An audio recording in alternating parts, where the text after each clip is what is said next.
मुजफ्फरपुर के चर्चित महादलित नाबालिग हत्याकांड का पुलिस ने उद्भेदन कर दिया है। इस मामले के मुख्य आरोपी संजय यादव सहित 4 आरोपी को पुलिस ने गिरफ्तार कर लिया है। आपको बताते चले कि पूरा मामला मुजफ्फरपुर जिले के पारू थाना क्षेत्र के लालू छपरा पंचायत के गोपालपुर नया टोला गाँव का है, जहां बीते दिनों महादलित नाबालिग का संदिग्ध परिस्थिति में डेड बॉडी बरामद हुआ था, जिसके बाद परिजनों ने गांव के ही रहने वाले संजय यादव पर अन्य सहयोगी के साथ मिलकर अपनी बेटी को घर से अगवा कर दुष्कर्म के बाद हत्या करने का आरोप लगाया था। मामले की गंभीरता को देखते हुए एसएसपी राकेश कुमार के निर्देश पर एसडीपीओ सरैया कुमार चंदन के नेतृत्व में एक एसआईटी का गठन किया गया था। साथ में डीआईयू की टीम भी लगातार आरोपी के गिरफ्तारी के लिए छापेमारी कर रही थी। आरोपी की गिरफ्तारी नहीं होने के बाद घटना के महज 6 दिनों के अंदर ही कोर्ट से आदेश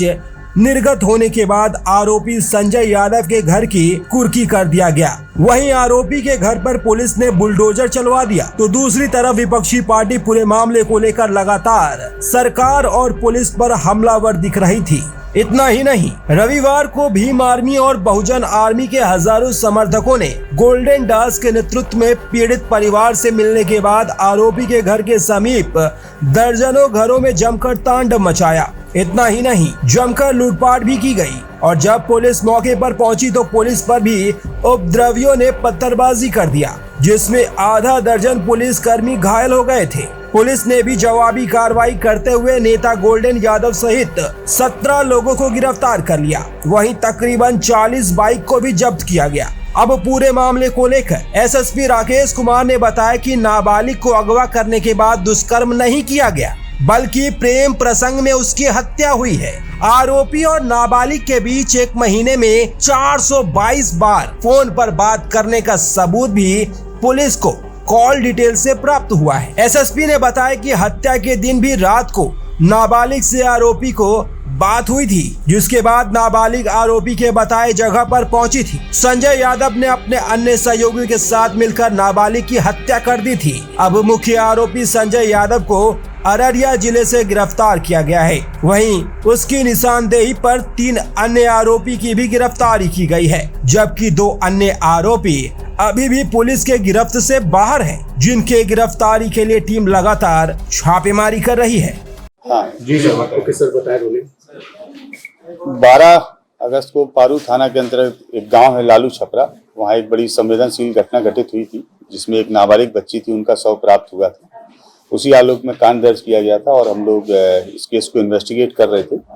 इसमें एक एसआईटी गठित की गई थी एसडीपीओ सरैया चंदन उनके नेतृत्व में, जिसमें हम लोगों के डीआईयू की टीम, उनके जो प्रभारी हैं लाल किशोर वो, और जो पारू के थाना अध्यक्ष हैं मोनू कुमार, जो कि उस कांड के अनुसंधानक भी हैं, लगातार सक्रियता से इस केस में हम लोग लगे हुए थे। इस केस में घटना के 3 दिन उपरांत एक व्यक्ति की गिरफ्तारी की गई थी, जिनका नाम मिथिलेश राम था, जिसके बारे में आप लोगों को मैंने पूर्व में सूचना भी दी थी। आज सुबह इसमें 4 लोगों की गिरफ्तारी और की गई है, जिसमें से एक जो नामजद अभियुक्त था, जिनका नाम संजय राय है, जो इस घटना के मुख्य अभियुक्त थे, उनकी गिरफ्तारी की गई है। अररिया जिला है वहाँ के पास से। इसके अतिरिक्त 3 और अपराध कर्मी इसमें गिरफ्तार किए गए हैं, जो उनके सहयोगी के रूप में थे, जिसमें एक का नाम पंकज पासवान है, दूसरे का नाम चुन्नू है और तीसरे का नाम मुन्ना पासवान है। इस प्रकार से इस पूरे घटनाक्रम में अभी तक हम लोगों ने कुल 5 लोगों की गिरफ्तारी की है। इसमें पूरी घटना में अभी 2 लोगों की संलिप्तता और प्रकाश में आई है पूछताछ के दौरान, तो हम लोग प्रयास कर रहे हैं और हम लोग की टीम उन दोनों लोगों की गिरफ्तारी के लिए भी प्रयासरत है। इस घटना के पीछे जो वजह थी, जिसकी वजह से ये घटना घटित हुई है, वो ये है कि जैसा कि आप सभी को ज्ञात होगा कि पूर्व में भी इस बात को प्रकाशित किया था आप सभी ने, कि जो मृतका हैं और जो इसके मुख्य अभियुक्त हैं संजय राय, दोनों के बीच में लगभग पिछले 3 वर्षों से काफ़ी बातचीत होती थी, जिसके टेलीफोनिकली एविडेंस भी हम लोगों के पास में है और दोनों की जो सीडीआर के डिटेल्स हैं वो इस चीज़ की पुष्टि भी करते हैं। घटना 11 मई की रात की है, 11 अगस्त की रात की है। तो 11 अगस्त को रात्रि में लगभग 10:30 बजे से 11 बजे के बीच में दोनों की टेलीफोन पर बात हुई, जिसकी पुष्टि सीडीआर में भी है। उस फोन पे वार्ता के उपरांत जो मृतका है वो वहाँ पे गई, जो एक नियत जगह रहती थी, वो चौर का इलाका है उसी गांव का, जहाँ पे ये मुख्य अभियुक्त संजय राय, उन्होंने मृतका को बुलाया था और गांव के जो 5 नवयुवक हैं जिनको लगभग पिछले 2-3 महीने से इस पूरे घटनाक्रम की जानकारी थी और इन लोगों का उद्देश्य ये था कि अब इन लोगों को रंगे हाथ पकड़ना है और हम लोगों के समाज विशेष की बच्ची है जिसके साथ में ये व्यक्ति गलत करता है। तो इन 5 ही नवयुवकों ने उस दिन इनको रंगे हाथ पकड़ने की योजना बनाई। तो जब ये बच्ची वहां पहुंची है तो उसके तुरंत 2 या 3 मिनट के अंदर ये 5 जो नवयुवक जिनमें से 3 की गिरफ्तारी की गई है, 2 अभी फरार हैं, ये 5 वहां पे पहुंच गए और दोनों जब वहां पे पहुंचे तो मृतका और ये मुख्य अभियुक्त संजय दोनों वहां बैठे हुए थे। इन लोगों ने वहां पे हॉट टॉक हुआ जिसमें हल्की सी मारपीट इसके साथ भी हुई, जो मुख्य अभियुक्त संजय के साथ भी हुई और जो मृतका है उसके साथ भी हुई। तो इसमें से इन लोगों के पास एक रॉड थी, वो रॉड से वार किया गया। वो रॉड जो चलाई वो रॉड पंकज ने चलाई, वो रॉड मृतका के सिर में लगी। खुरपी भी वहां पे थी।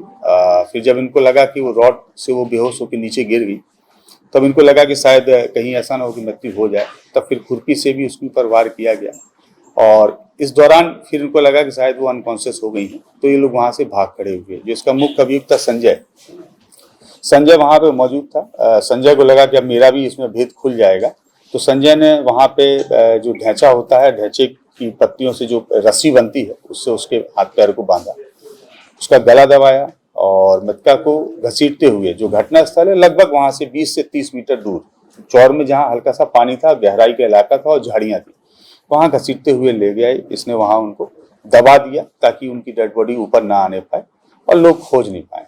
इसके बाद में जो खुरपी वहीं फेंकी हुई थी, उस खुरपी से इसने जो घटनास्थल था, घटनास्थल की मिट्टी को भी खोदा ताकि ऊपर से देखने पे जो खून के दाग हैं, धब्बे हैं, वो प्रथम दृष्टया देखने से प्रतीत नहीं हो। इसके बाद ये अपने एक जो सहयोगी है जिसकी गिरफ्तारी पहले की गई है, मिथिलेश, बुलेरो से उसके साथ में भागा और भाग के छपरा गया। फिर ये लगातार भागते रहे, मोबाइल इनका बंद रहा, हम लोग लेकिन ट्रेस करते रहे और फाइनली जो है इनकी आज सुबह गिरफ्तारी वो अररिया से हो गई है। हम लोगों ने इस कांड में अभी तक जो चीज़ें जब्त की हैं वो एक हथियार जो खुरपी है उसको जब्त किया है हमने। इसके अलावा जो वाहन है बुलेरो जिससे भागे थे उसको जब्त किया है। 4 मोबाइल फ़ोन है जो इन्हीं अभियुक्तों के हैं वो हम लोगों ने जब्त किए हैं और इसमें अभी 2 अपराधकर्मी फरार हैं जिनके हम लोग गिरफ्तारी के लिए प्रयासरत हैं और इसके अतिरिक्त कुछ अन्य एग्जिबिट्स भी हैं जो हम लोगों को अभी सीज करने हैं, जिसके लिए हम लोग सर्च अपना जारी रखे हैं। उम्मीद कर रहे हैं कि कल शाम तक इसमें हम लोगों को कुछ और बरामदगी और गिरफ्तारी भी होगी जिससे हम आप लोगों को अवगत कराएंगे। जो आरोपी गिरफ्तारी हुई गांव के रहने वाले हैं बाहर? सारे आरोपी उसी गाँव के। घटना के बाद ये लोग सब दूसरे जिले में रह रहे थे? नहीं, सारे आरोपी में से जो 2 आरोपी अभी हम लोग नहीं पकड़ पाए हैं, ये 2 आरोपी तो उसके अगले ही दिन फरार हो गए थे, लेकिन जो बाकी आरोपी हैं वो लगातार रह रहे थे और उनकी चूंकि ये नामजद अभियुक्त है संजय राय और पुलिस इन पर ही फोकस कर रही है, लेकिन संजय राय की गिरफ्तारी के उपरांत जब पूछताछ हुई तो ये सारा मामला प्रकाश में आया और फिर हम लोगों ने इनके जो क्रॉस चेक भी इन लोगों को किया मोबाइल एनालिसिस के बेस पे, तो उस बात की पुष्टि हुई और फिर जब ये तीनों से हम लोगों ने पूछताछ की तो उन लोगों ने अपनी अपराध में संलिप्तता को स्वीकार भी किया। परिवार का भी कुछ संलिप्तता सर आया है इसमें? नहीं, परिवार के लोगों का नहीं आया है। जैसे कि कॉल डिटेल्स में आया था, कुछ समाचार पत्रों ने प्रकाशित भी किया था, तो उसमें जो मृतका की बड़ी बहन है उनका चूंकि शुरू से एक स्टैंड था कि हम लगातार घर में थे, लेकिन उनका मोबाइल लगातार मूव किया था। पुलिस के अनुसंधान में बात प्रमाणित हो चुकी है तो उस दिन वो घर पे नहीं थी और वो हम लोगों के इन्वेस्टिगेशन के हिसाब से बगल में ही एक मंदिर है वहाँ जल चढ़ाने के लिए गई थी। वो लगातार संपर्क में भी रही हैं और अन्य लोगों से भी बात की है। उन रात्रि में उनकी जिन जिन लोगों से बात हुई है हमने सारे लोगों को टच किया है, तो उन लोगों ने भी इस बात की पुष्टि की है कि हाँ, ये जो फोन कॉल्स हुए हैं वो कांवड़ यात्रा के क्रम में फोन कॉल्स हुए। अररिया में किसके यहाँ छिपा हुआ था? नहीं, किसी व्यक्ति के यहाँ से गिरफ्तारी नहीं हुई है। हम लोगों ने इनको भागने के क्रम में एक बस को डिटेन करके वहां से पकड़ा। बच्ची के साथ रेप हुआ है क्या?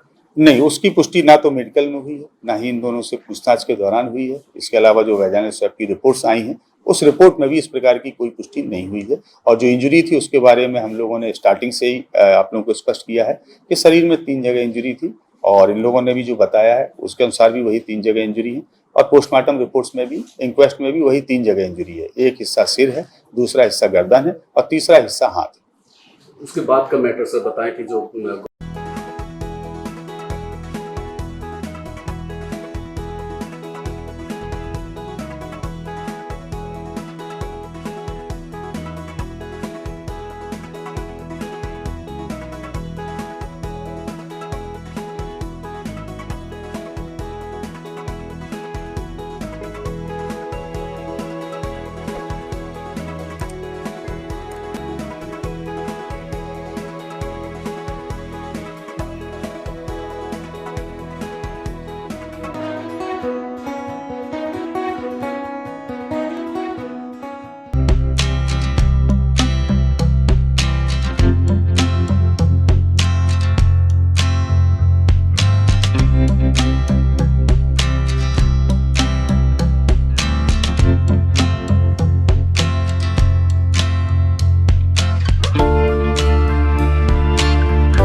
अपने सपनों के आशिया को दे एक नई पहचान माँ भवानी डेकोर प्राइवेट लिमिटेड के साथ, जो है ऑथराइज्ड डिस्ट्रीब्यूटर ऑफ कजारिया।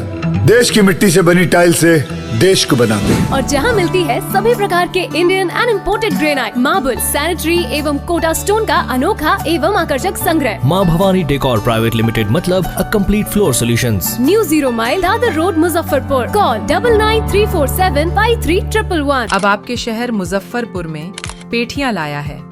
घर बैठे सब्जी और फलों की डिलीवरी, वो भी बिना किसी अतिरिक्त शुल्क के। तो आज ही कॉल या मैसेज करके ऑर्डर करें 8757555006। हमारा पता है दास कॉलोनी, मिठनपुरा, मुजफ्फरपुर।